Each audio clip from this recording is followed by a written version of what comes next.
Olá pessoal, graça e paz.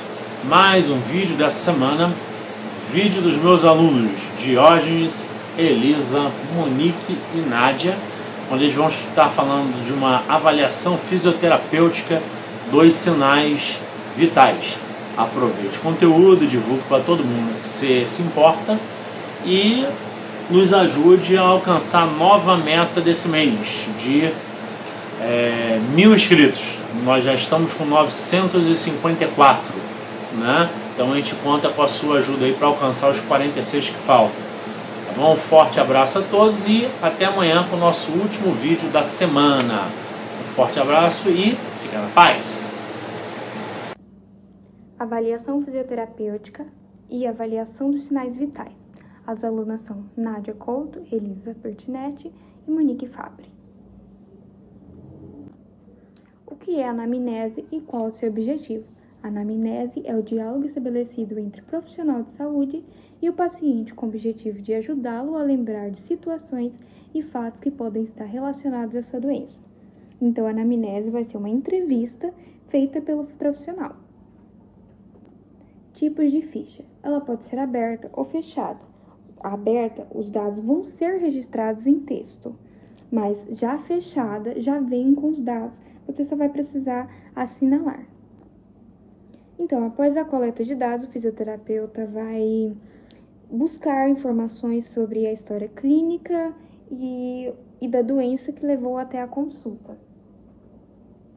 Tópicos importantes para a anamnese. Queixa principal. Registrar os sintomas e sinais de acordo com a narração e vocabulário do paciente. O profissional deve investigar entre as queixas aquelas que o ajudarão a elaborar o tratamento, reconhecendo assim as restrições de recursos fisioterapêuticos. Então, a queixa principal vai ser escrita de acordo com a palavra do paciente. A história da doença atual ou história da moléstia atual. Trata-se de descrições dos acontecimentos recentes relacionados com a queixa principal. É importante que tenha início e provável data que percebeu, como evoluiu e como tratou. Pesquisar os sintomas que o paciente possa não ter notado, relacionados com o problema e atuais queixas com frequência, duração, circunstâncias e intensidade. Então, a história da doença atual vai ser quando começou a dor e como começou, e ela vai ser escrita em termos técnicos.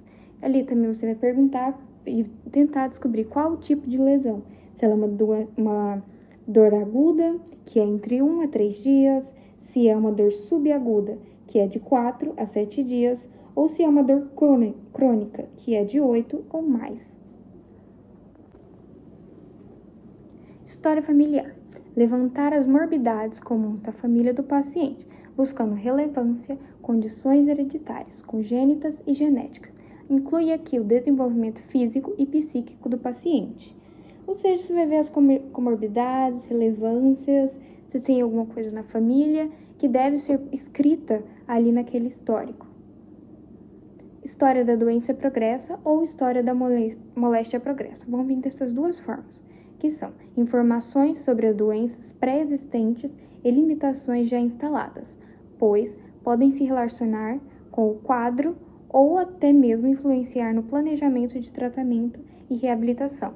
Também são chamadas de antecedentes pessoais físicos, devem ser incluídas cirurgias, tratamentos e seus sucessos. Então, a história da doença progressa vão ser antecedentes pessoais fisiológicos. É isso que você vai ter que escrever. Então, e as atividades de vida diária.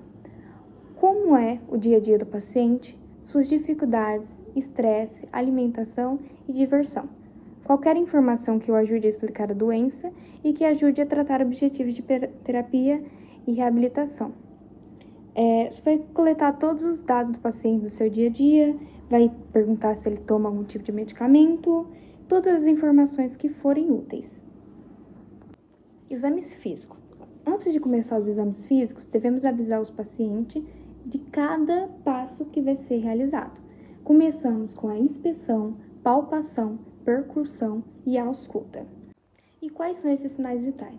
Temos a pressão arterial, frequência cardíaca, frequência respiratória e a temperatura corporal. A pressão arterial é a tensão em que o sangue exerce sobre a parede das artérias durante o bombeamento do coração. Ou seja, a gente vai ter a sístole e a diástole. A sístole é a contração do coração, que é a saída do sangue, e a diástole é o relaxamento, que é a entrada do sangue no coração.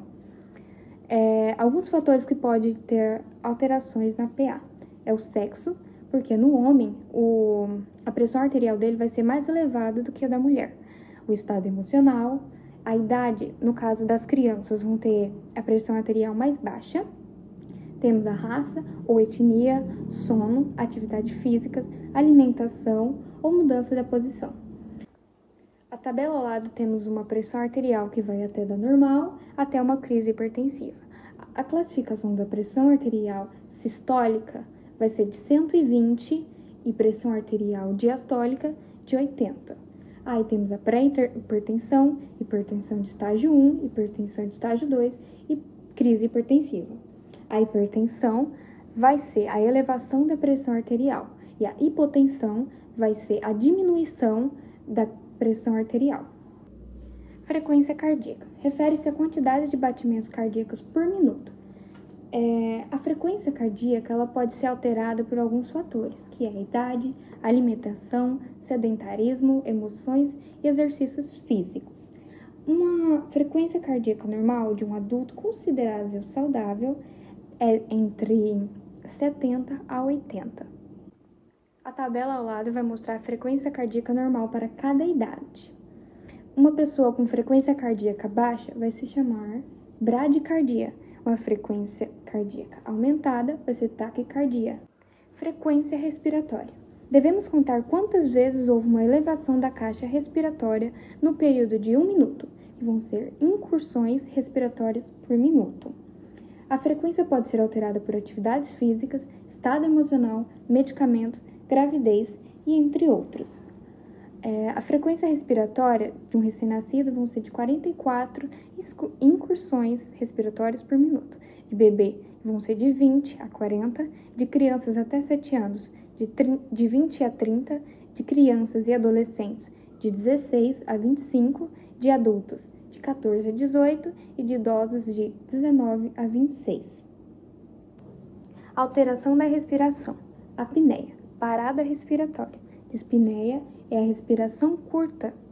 A ortopneia em uma certa posição para respirar. Bradipneia, abaixo do normal. Taquipneia, acima do normal. A temperatura corporal é a quantidade de calor que está em distribuição pelo corpo. É regulada pelo hipotálamo.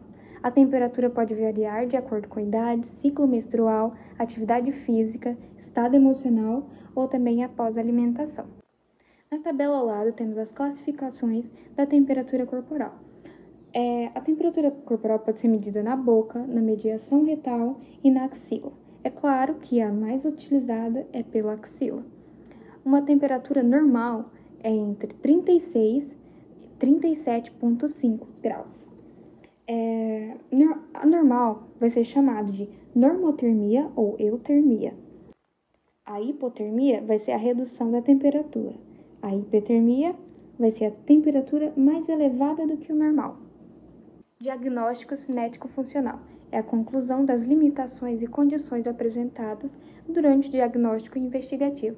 A partir dessa conclusão, traçamos um plano de tratamento e reabilitação baseado nas dificuldades, limitações e desejos do paciente, com o objetivo de promover ou diminuir, ganhar ou aumentar.